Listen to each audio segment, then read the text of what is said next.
The autumn breeze carried the familiar scent of pine trees as James Wilson stepped off the Greyhound bus, his polished dress shoes touching hometown soil for the first time in 15 years. Cedar Grove hadn't changed much. The same red brick buildings lined Main Street, and Pete's Hardware still had that crooked sign that needed fixing since he was a kid. But James had changed. 3 tours in Afghanistan and a Purple Heart had a way of doing that to a person. He adjusted his navy blue suit jacket, the one he carefully pressed the night before in his small apartment in the city. His mother had always told him, "Dress for the life you want, not the life you have." Those words echoed in his mind as he walked past the town square, where he used to play basketball with his friends after school. The late afternoon sun cast long shadows across the sidewalk as James made his way downtown. His stomach growled, reminding him of his plans for the evening. The Grove, that fancy restaurant on Hill Street that he'd only ever seen from the outside growing up. As kids, he and his friends would press their faces against its windows, watching the town's well-to-do residents dining under crystal chandeliers. "Made it, ma," he whispered to himself, touching the small photo he always kept in his wallet. His mother had passed away while he was on his second tour, but he knew she'd be proud. Master Sergeant James Wilson, now a successful security consultant, finally able to walk through those doors as a customer. As he walked, familiar faces did double takes. Old Mrs. Thompson from the library stopped watering her flowers to wave, her eyes widening with recognition. "Little James Wilson, is that really you?" Her warm smile brought back memories of summer reading programs and quiet afternoons among the books. "Yes, ma'am," he replied with a gentle smile, pausing to chat. "Finally made it back home." "Your mama would be so proud," she said, her eyes misting over. "Look at you, all grown up and distinguished." The conversation with Mrs. Thompson warmed his heart, but the growling in his stomach reminded him of his dinner plans. He said his goodbyes and continued down the street, his pace quickening with anticipation. The Grove stood exactly as he remembered it, an elegant Victorian mansion converted into a restaurant, with its wraparound porch and gleaming windows. The sign out front still boasted Cedar Grove's finest dining experience since 1922. Through the windows, he could see white tablecloths and silverware glinting in the early evening light. James took a deep breath, straightened his tie, and climbed the steps to the entrance. The metal ribbons pinned carefully to his lapel caught the light, a small reminder of the price he paid for his country. As his hand reached for the brass door handle, he couldn't help but smile. This moment felt like more than just walking into a restaurant. It was walking into a dream his younger self had barely dared to imagine. Little did he know that behind those elegant doors, his homecoming was about to become something entirely different from what he planned. But at that moment, standing on the threshold of the Grove, James Wilson was simply a son making his mother proud, a veteran coming home, and a man ready to celebrate how far he'd come. The heavy wooden door creaked softly as James stepped into the Grove's warmly lit foyer. The chandelier above cast dancing patterns across the deep burgundy wallpaper, and the gentle murmur of conversation mixed with the soft clinking of silverware filled the air. A smile tugged at his lips as he breathed in the aroma of freshly baked bread and grilled steaks. His moment of appreciation was cut short by a sharp voice. "Can I help you?" The words came from a tall man in an expensive suit, his silver hair neatly combed back and a gold ring glinting on his finger. This was Richard Sterling, though James didn't know it yet. Sterling's tone carried none of the warmth typically reserved for welcomed guests. "Good evening," James replied politely, his military bearing evident in his straight posture. "I'd like a table for one, please." Sterling's eyes narrowed, deliberately scanning James from head to toe, lingering disapprovingly on his service pins. "I'm afraid we're fully booked for the evening." His words dripped with artificial regret, even as several empty tables were clearly visible in the dining room behind him. A young hostess nearby shifted uncomfortably, her reservation book clutched to her chest. She'd been working there long enough to know they had plenty of available tables. Her eyes met James's briefly, filled with embarrassment and apology, before quickly looking away. "Sir, I can see several empty tables from here," James said calmly, maintaining his dignified demeanor. "I'd be happy to wait if there's a particular table you'd prefer to seat me at." Sterling's fake smile tightened. "Listen," he said, lowering his voice but not his contempt. "There's a perfectly good diner over on East Pine Street. I'm sure you feel more comfortable there. The prices here might be a bit steep for your budget." The restaurant had grown quieter. Other diners were trying not to stare, but their discomfort was palpable. An elderly couple at a nearby table exchanged worried glances. The husband half rose from his seat, seeming about to speak, but his wife gently tugged his sleeve, her face torn between distress and fear of causing a scene. James felt his jaw tighten, but years of military discipline kept his voice steady. "Sir, I can assure you that both my budget and my manners are perfectly suited to your establishment. If you're refusing to serve me, I'd appreciate you stating your actual reason." Sterling stepped closer, his voice dropping to a harsh whisper. "Look, we have a certain clientele here, a certain standard to maintain. I'm sure you understand. Why don't you just make this easier on everyone and leave?" A young waiter in the background had stopped polishing glasses, his face reddening with shame. In the kitchen doorway, the chef watched the scene unfold, his experienced eyes recognizing the ugliness playing out in his workplace. James stood his ground, though his heart pounded with a familiar rush of adrenaline, not from fear, but from the same sense of injustice he'd fought against overseas. "I earned these medals defending everyone's rights, including yours," he said quietly. "And I earned my money the same way. The only person bringing down the standards of this establishment right now is you." Sterling's face flushed red. He opened his mouth to respond, likely with something even more offensive, when movement from the private dining room caught everyone's attention. None of them could have predicted how the next few moments would unfold, or how this confrontation would change not just their evening, but the entire community of Cedar Grove. In the private dining room of the Grove, Michael Sterling sat with 3 other attorneys, their plates half finished as they discussed an upcoming community outreach program.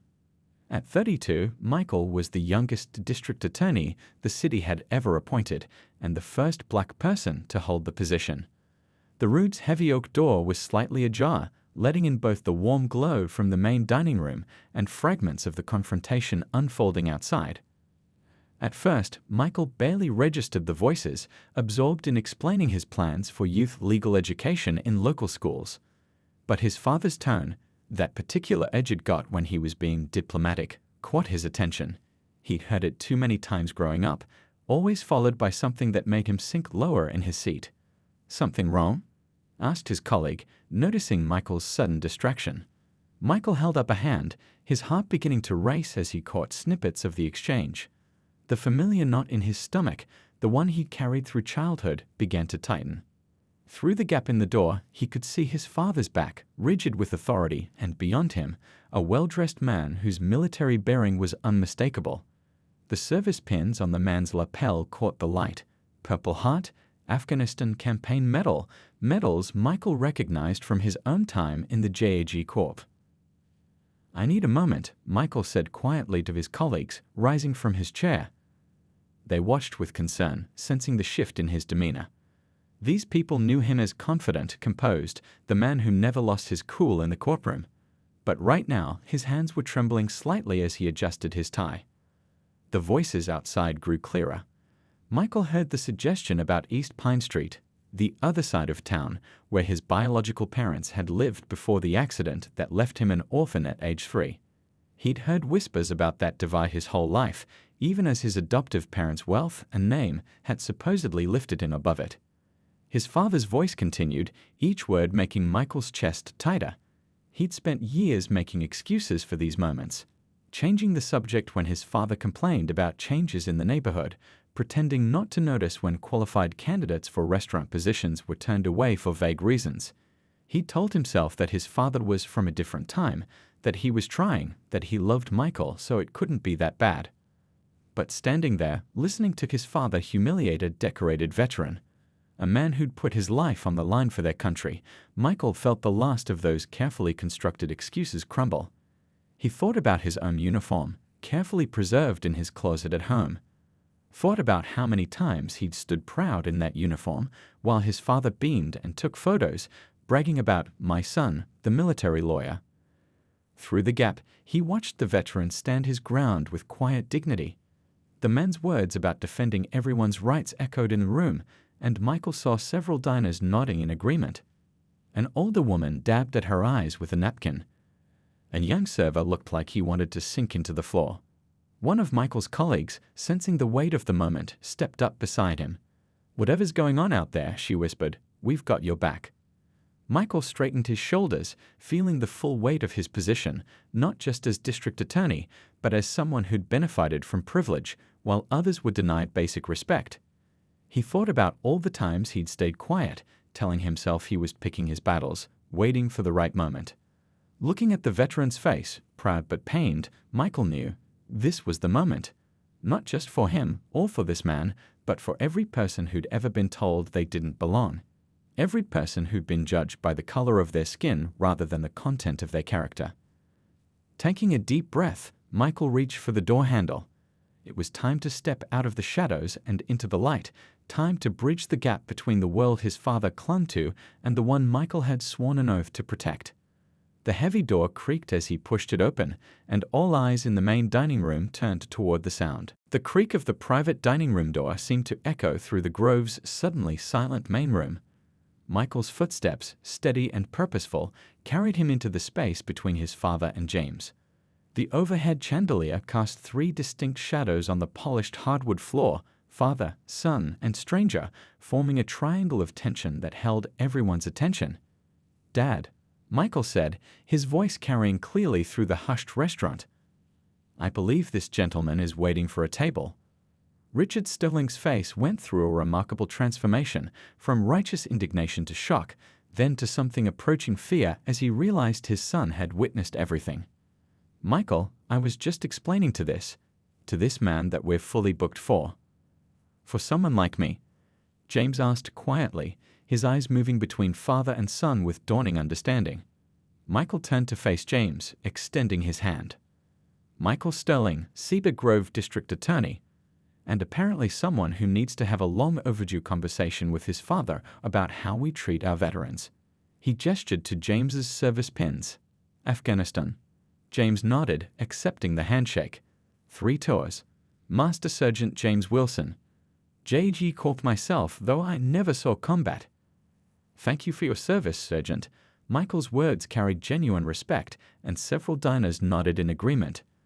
Richard Sterling stood frozen, his usual commanding presence diminished as he watched his son, his pride and joy, whose achievements he bragged about to anyone who would listen, align himself with the very person he'd been trying to drive away. "Son," he started, reaching for Michael's arm, "you don't understand the situation." "I understand perfectly, Dad." Michael's voice was firm but controlled. "I understand that a decorated veteran came to your restaurant hoping to enjoy a meal, and you suggested he go to East Pine Street instead." He paused, letting the words sink in. "The same East Pine Street where I was born, where my birth parents lived." The color drained from Richard's face. Around them, the other diners sat in rapt attention. A young couple who had been about to leave quietly sat back down. The hostess clutched her reservation book to her chest like a shield, tears gathering in her eyes. That's different," Richard stammered. "You're my son." "Yes, I am," Michael agreed. "And that's what makes this moment so important." He turned to address the room at large, his courtroom experience evident in his measured tone. "Many of you know my father. You know he's raised me since I was 3 years old. You know he's paid for my education, supported my career, celebrated my achievements. He loves me." Michael's voice softened as he turned back to his father. "But Dad, love isn't enough if it only extends to exceptions. It's not enough to love me while treating others who look like me as unwelcome. It's not enough to brag about your black son while suggesting black veterans should eat somewhere else." James stood quietly, his military bearing still perfect, but his eyes held a mix of empathy and respect for the young man trying to bridge an impossible gap. One of Michael's colleagues from the private dining room had followed him out and now stood near the entrance, case files forgotten on the table behind them. The whole restaurant seemed to hold its breath, witnessing a moment that felt bigger than just one family's drama. "Sergeant Wilson," Michael said, turning back to James, "I believe table 7 is available. It has an excellent view of the garden, and the chef's special tonight is exceptional." He gestured to the young hostess, who quickly stepped forward, grateful for something concrete to do. Richard Sterling opened his mouth as if to object, then closed it again. For perhaps the first time in his life, he had no control over the situation unfolding in his own restaurant. His son, his brilliant, accomplished son, had just publicly chosen justice over family loyalty, and the weight of that choice hung heavy in the air. As James followed the hostess to his table, Michael placed a gentle but firm hand on his father's shoulder. "We need to talk, Dad, really talk. Not just about tonight, but about everything we've been avoiding all these years." His voice dropped lower, meant only for his father's ears. "Because I love you too much to let you keep being this version of yourself." The gentle clink of water being poured into crystal glasses punctuated the awkward silence at table 7. James sat with perfect posture, his military bearing unchanged despite the emotional weight of the past few minutes. Across from him, Michael Sterling had pulled up a chair, his father hovering uncertainly nearby, looking lost in his own restaurant for the first time in 30 years. "The 3rd Battalion?" Michael asked, noticing the specific combination of service pins on James's lapel. "I remember working with them during my JAG Corps deployment. Tough unit, excellent record." James's eyes lit up with recognition. "Wait, Captain Sterling? The one who helped with the Thompson case?" A small smile crossed his face. "You got those supplies returned to the local school. The kids had backpacks again within a week." Michael nodded, warming to the memory. Sometimes the right thing isn't in the regulations. Those children needed their school supplies more than we needed to follow every piece of red tape. Richard Sterling watched this exchange with growing confusion. His son and this stranger were speaking a language he didn't understand, not just military jargon, but a shared experience of service that transcended the barriers he'd spent a lifetime building. "Please, sit down, Dad," Michael said softly, pulling out another chair. "I think you need to hear this." Richard sank into the chair slowly, his usual commanding presence diminished. Around them, the restaurant had begun to buzz again with quiet conversation, though many diners were still stealing glances at their table. "Your unit helped build that girls' school in Kandahar province, didn't they?" Michael asked James. "The one that made headlines." James nodded, his expression growing distant for a moment. "Lost 2 good men protecting those construction workers, but we got it done. Last I heard, over 300 girls are getting an education there now." 347, Michael corrected with a smile. "I keep in touch with the principal. She sends updates every month." Richard's hands trembled slightly as he reached for his water glass. "You never told me about this part of your service, Michael." "There's a lot we never talked about, Dad," Michael replied gently. "Like how it felt to be the only black JAG officer in my unit, or how the locals would sometimes trust me more because my skin color made them feel I might understand their struggles better." James leaned forward slightly. "It's a different world over there. Makes you see things differently when you come home. Makes you question why we still have these divisions here when we're all fighting for the same things: freedom, dignity, respect." The young waitress approached their table cautiously, menus in hand. Her eyes were still red from earlier, but she managed a genuine smile. "Chef wants you to know your meals will be on the house tonight, gentlemen."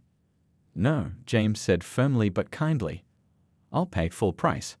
I didn't serve my country to get free meals. I served so places like this would be open to everyone equally." Michael nodded in agreement, and for the first time that evening, a flash of shame crossed Richard Sterling's face. "You know," James continued, his voice thoughtful, "when I was overseas, I had men of every color under my command. When you're in combat, you don't see skin color.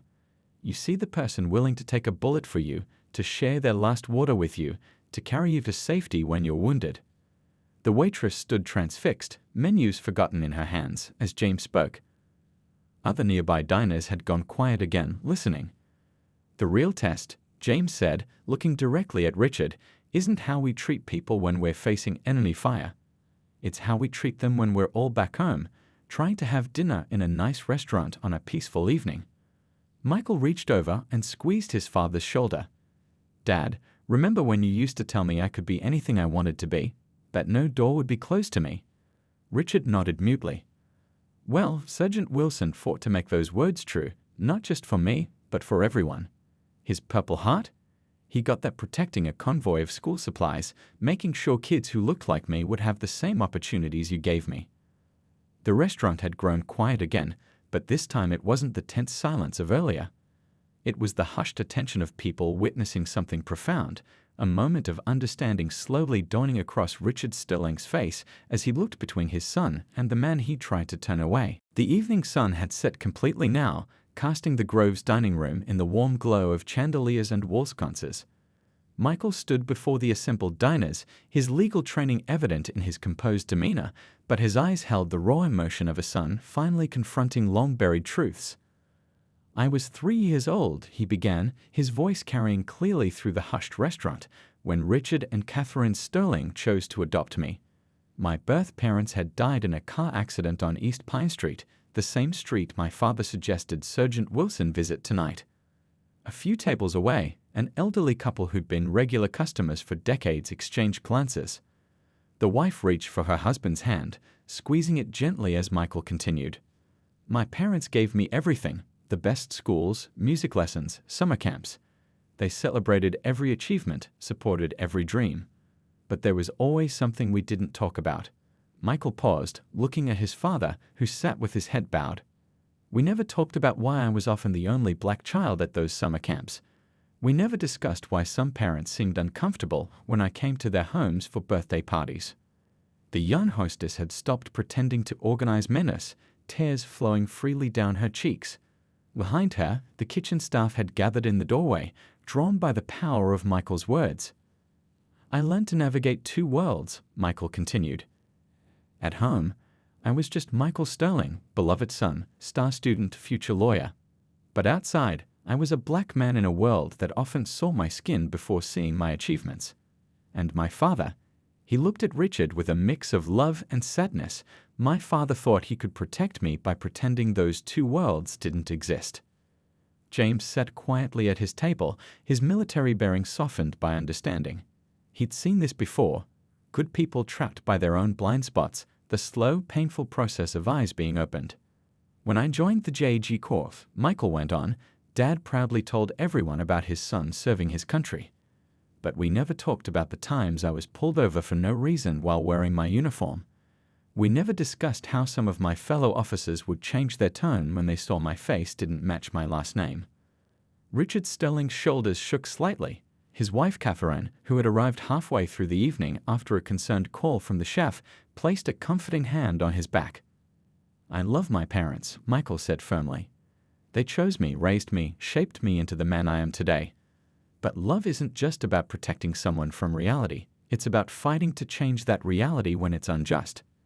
He turned to address the whole room. "Look around this restaurant. Look at the faces of your servers, your cooks, your dishwashers. Then look at who's sitting at these tables. Are we really saying some people are only good enough to serve here, but not to eat here?" The chef, a middle-aged man who'd worked at the Grove for 15 years, nodded slowly. He'd hired many talented people over the years, but had never questioned why certain applicants were quietly turned away from serving positions. "What happened tonight," Michael continued, his voice growing stronger, "isn't just about one veteran being disrespected. It's about all of us, how we choose to see or not see the barriers we put up, the excuses we make, the silences we maintain." Catherine Sterling stood up, her voice quavering but clear. "We need to do better. All of us." She walked over to James, extending her hand. "I apologize for how you were treated in our establishment, Sergeant Wilson, and I thank you, not just for your service to our country, but for helping us see what we've been too afraid to face." The room fell silent as Richard Sterling slowly raised his head. Tears streaked his face as he looked at his son, really looked at him, perhaps for the first time seeing not just his beloved child, but a black man who had carried burdens he'd never fully acknowledged. "Michael," he said, his voice barely above a whisper, "I'm sorry. I'm so sorry." He turned to James. "And to you, Sergeant Wilson. I don't deserve your forgiveness, but I ask for the chance to learn from this moment. The weight of decades of unspoken words, of carefully maintained blindness, of love that had tried to ignore reality. It all hung in the air of the Grove that evening, as a community began the long, difficult process of truly seeing itself. 3 months had passed since that pivotal evening at the Grove, and Cedar Grove was experiencing its first real taste of autumn. The maple trees lining Main Street had turned brilliant shades of red and gold, their leaves dancing in the crisp October breeze. But the changes in town went far deeper than the seasonal shift. The Grove's windows glowed warmly in the early evening light, just as they always had, but something was different now. Through the glass, you could see a diverse mix of diners enjoying their meals, families, couples, business people, all sharing the same elegant space that had once been so exclusively reserved. Inside, Richard Sterling stood before a gathered crowd, his hands clasped behind his back to hide their slight trembling. The restaurant had been closed for a special event, the first monthly community dinner, an initiative that had grown from those tense moments 3 months ago. "When I first opened the Grove 30 years ago," Richard began, his voice carrying the weight of hard-earned wisdom, "I thought I was creating something exclusive, something special. What I didn't understand was that keeping people out never makes anything better, it just makes our world smaller." At a table near the front, James Wilson sat in his dress uniform, now a regular guest speaker at the Grove's weekly staff training sessions. Beside him, Michael beamed with quiet pride at his father's transformation. Catherine Sterling stood near the kitchen doors, wiping happy tears as she watched her husband continue to speak. "Over the past 3 months, we've made changes," Richard continued. "We've hired new staff members who better reflect our whole community. We've started a mentorship program with the local culinary school. We've created a veterans discount program, though Sergeant Wilson still insists on paying full price." This drew warm laughter from the crowd. The young hostess who'd witnessed that first confrontation now stood confidently as the restaurant's new assistant manager, her recommendation pushed through by Richard himself after he'd recognized her quiet strength and leadership potential. "But the biggest change," Richard said, his voice softening, "has been in here." He tapped his chest. "My son Michael once told me that love isn't enough if it only extends to exceptions. He was right. Real love, real respect, they don't come with conditions." In the kitchen, the chef was putting final touches on a special menu that combined the Grove's traditional offerings with dishes that celebrated the town's diverse heritage. His staff, now a vibrant mix of faces and backgrounds, worked together with the seamless coordination that comes from true teamwork and mutual respect. "Tonight," Richard announced, "marks the start of something new. Once a month, the Grove will host a community dinner where everyone, and I mean everyone, is welcome. Price of admission is simple: an open heart and a willingness to share a table with neighbors you might not know yet." James stood up, walking to the front to stand beside Richard. The two men, once on opposite sides of a painful divide, now shared a warm handshake that spoke volumes about the power of change. 3 months ago," James addressed the crowd, "I walked through these doors hoping for a good meal. Instead, I found something much more valuable. I found a community ready to face its challenges and grow stronger together." Michael joined them, placing a hand on both men's shoulders. "This is what real change looks like," he said, "not just policy changes or new hiring practices, though those matter. Real change happens when we stop seeing each other as categories and start seeing each other as people." The room erupted in applause, but it wasn't just polite dinner party clapping. It was the sound of hope, of recognition, of a community choosing to be better than it had been before. As the evening progressed, the tables filled with people from all parts of town. Stories were shared, laughter rang out, and new friendships began to form. The elegant chandelier that had once cast light on division now illuminated unity, its crystals sparkling above a room where everyone truly belonged. Outside, through the Grove's gleaming windows, passers-by could see what real transformation looked like. It wasn't perfect, change never is, but it was genuine, heartfelt, and growing stronger with each passing day. In the warm light of the dining room, Cedar Grove was writing a new chapter in its story, one shared meal at a time.